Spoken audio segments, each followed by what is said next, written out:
Dear students, welcome to kids measures. आज की इस वीडियो में एक्सप्लेन करने जा रहा हूँ min max algorithm using divide and conquer. तो देखो हमारे पास एरे दिया हुआ है, इस एरे में से मैक्सिमम एलिमेंट और मिनिमम एलिमेंट मेरे को फाइंड आउट करना है। तो इसके लिए मैंने आपको पहले करवाई है लीनियर अप्रोच, जो नॉर्मल अप्रोच है हमारी, जिसमें हम डिवाइड एंड कॉन्कर नहीं यूज करते। तो वो मैं आपको ऑलरेडी करवा चुका हूं। अगर आपने वो वीडियो नहीं चेक की तो ऊपर आपको आई सेक्शन में उसका लिंक आ रहा होगा, डिस्क्रिप्शन में भी दिया हुआ है, आप एक बार वो चेक कर लेना। क्यों? क्योंकि आपको पहले पता हो कि नॉर्मल अप्रोच किस तरीके से काम करती है, कितने नंबर ऑफ कंपैरिजन होते हैं, क्या टाइम कॉम्प्लेक्सिटी होती है, फिर आपको पता लगता है कि ये डिवाइड एंड कॉन्कर किस तरीके से वर्क कर रहा है और फिर कितने कंपैरिजन है और कितनी टाइम कॉम्प्लेक्सिटी मेरी होती है। क्योंकि इंटरव्यूज में, कॉलेज यूनिवर्सिटी एग्जाम में या कॉम्पिटिटिव एग्जाम में इसके ऊपर क्वेश्चन आ जाता है, तो आपको सारे एस्पेक्ट जो है वो पता होना चाहिए। तो देखो, अगर मेरे पास ये एरे दिया हुआ है, इसमें से मेरे को मैक्सिमम और मिनिमम दोनों फाइंड आउट करने हैं, तो डिवाइड एंड कॉन्कर का सिंपल सा कॉन्सेप्ट है, पहले बड़ी प्रॉब्लम को छोटी छोटी प्रॉब्लम में डिवाइड करो, दैट्स इट। तो चलो जी करते हैं फिर इसको डिवाइड। सबसे पहले यहां पे मेरे पास एक पॉइंटर है i और दूसरा पॉइंटर है यहां पे j। मतलब जो मेरा सूडो कोड है वो सिंपल सा है कि यहां पे मेरा जो i पॉइंटर है और लास्ट में मेरा क्या है j। तो सबसे पहले हम लोग क्या करते हैं, मिड फाइंड आउट करते हैं। तो मिड कैसे फाइंड आउट करते हैं, i plus j divide by 2। तो जैसे यहाँ पे मेरे पास आप कह सकते हो कि अगर मेरी नंबरिंग जो है वो 1 से स्टार्ट है, आप 0 से भी कर सकते हो। तो लेट्स सपोज i मेरा 1 पे है और j मेरा किस पे है, 8 पे। टोटल एलिमेंट्स कितने, 8। तो आप कर लो यहाँ पे 1 प्लस 8 डिवाइड बाई 2 करोगे, 9 डिवाइड बाई 2 करोगे तो 4.5 आया। लोअर वैल्यू ले लो आप, ठीक है। अगर आप कहते हो कि सर मैं 0 से स्टार्ट करता हूं i की वैल्यू, तो 0 से लेके ये 7 तक जाएगा, फिर आप 0 प्लस 7 डिवाइड बाई 2 कर लो, 7 डिवाइड बाई 2 करोगे तो 3.5 आएगा। फिर उस केस में आप क्या करना, उस केस में भी आप लोअर वैल्यू ही ले लेना, ठीक है।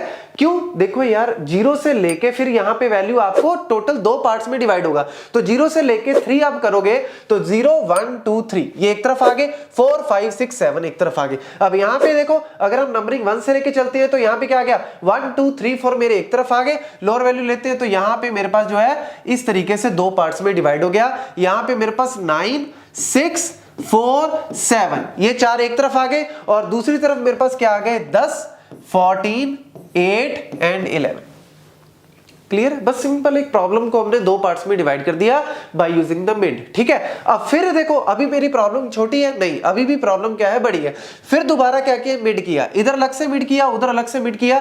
तो जैसे ही आप मिड करोगे तो यहां पे क्या होगा, 9 और 6 एक तरफ आ गए, 4 और 7 दूसरी तरफ चले गए। यहां पे भी क्या होगा, 10 और 14 मेरा एक तरफ आ गया और 8 और 11 मेरी दूसरी तरफ चले गए, ठीक है। अब यहाँ पे प्रॉब्लम जो है वो मेरी क्या हो गई, स्मॉल हो गई। हमें जो है वो 2 तक लेके आना है, मतलब पेयर बन जाए। इससे आगे फर्दर तोड़ने की कोई जरूरत नहीं है, क्योंकि ऑब्वियसली मेरे को मिन और मैक्स दोनों फाइंड आउट करने हैं। तो दो नंबर है, उनमें से एक मिन होगा, एक मैक्स होगा। तो इसीलिए आपको फर्दर इसको तोड़ने की जरूरत नहीं है। जैसे क्विक सॉर्ट में हम फर्दर भी तोड़ते हैं, लेकिन अब आपको दो दो का पेयर बना के इसको यहीं पे रोक लो, क्योंकि आपको दो चीजें फाइंड आउट करनी है, मैक्स भी और मिन भी। तो यानी यहाँ पे ऑब्वियसली अगर मैं यहां पे बात करूं मेरा मैक्स और यहां पे मिन की मैं बात करूं, तो आपको सिंपल करना क्या है, इन दोनों को कंपेयर करना है। तो जब आप इन दोनों को कंपेयर करोगे तो आपको इजीली पता लग जाएगा। जैसे ये मेरा अगर i है, ये मेरा j पोजीशन पे है, अगर i ग्रेटर देन j है तो आपके पास क्या हो जाएगा, मैक्स में i आ जाएगा, मिन में j आ जाएगा। अगर आपके पास i जो है वो लेस देन j है तो i आपका मिन में चला जाएगा, वो आपका मैक्स में चला जाएगा, j।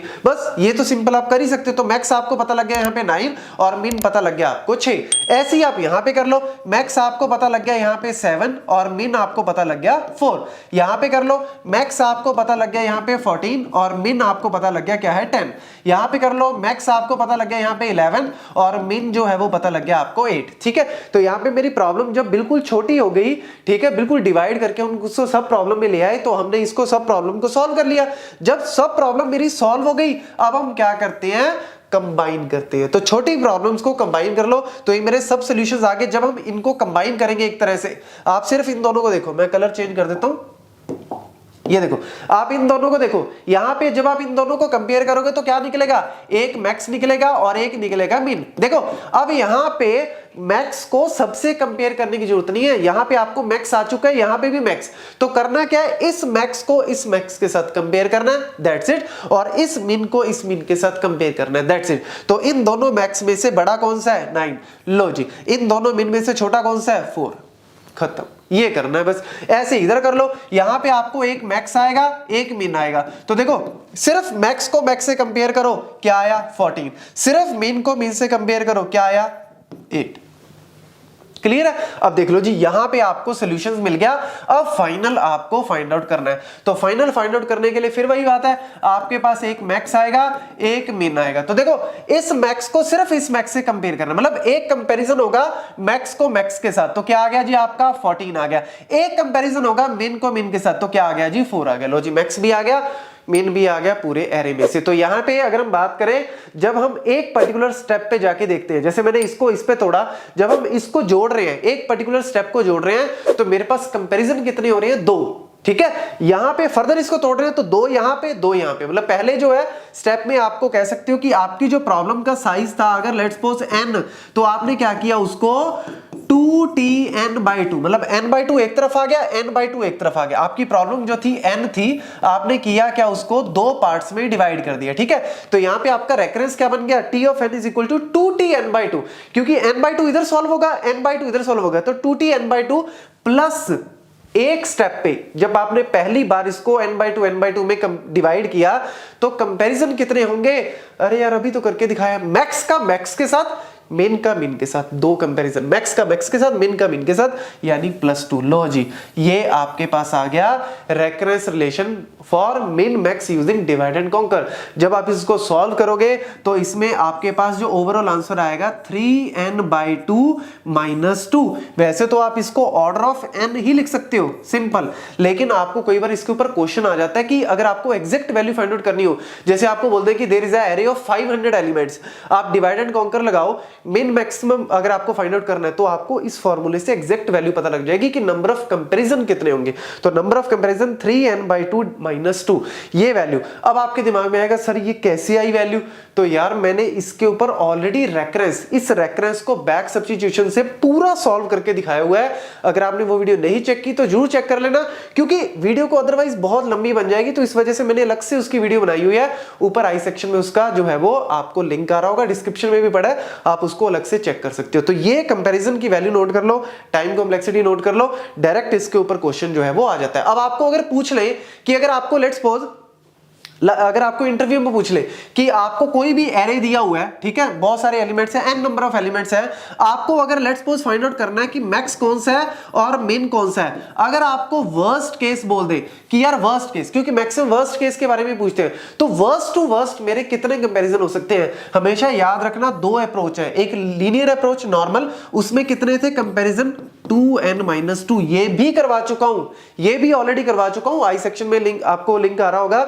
2n-2 कंपैरिजन होते हैं अगर मैं नॉर्मल अप्रोच यूज करता हूं, और अगर मैं अप्रोच यूज करता हूं आपकी डिवाइड एंड कॉन्कर, तो मैक्सिमम से मैक्सिमम कितने हो सकते हैं, इतने कंपैरिजन। तो अगर आपको लेट्स सपोज दे दे कि there is a array of 100 elements, तो आप 100 वैल्यू पुट करो, तो यहां पे क्या हो गया 200 - 2, यानी ये आपके पास 198 कंपैरिजन हो जाएंगे यहां पे। और अगर आप यहां पे करते हो तो 3 × 100 डिवाइड बाय 2 अगर आप करते हो तो ये कितना हो गया जी आपका 50, 150 - 2 148। तो देख लो जी, नंबर ऑफ कंपैरिजन आपके इसमें कम है, तो यानी वर्स्ट केस में आपका डिवाइड एंड कॉन्कर बढ़िया है। लेकिन अगर आप बेस्ट केस की बात करो तो ये वाला डिवाइड एंड कॉन्कर तो हर एक केस में इतने ही लेगा, लेकिन बेस्ट केस अगर आपको दे दें तो फिर आपकी नॉर्मल अप्रोच में n-1 होते हैं, फिर वो आप कह सकते हो, लेकिन मैक्सिमम वर्स्ट केस ही पूछते हैं। तो ये सारे पॉइंट छोटे छोटे हैं लेकिन इंपॉर्टेंट है, नोट कर लेना। Thank you.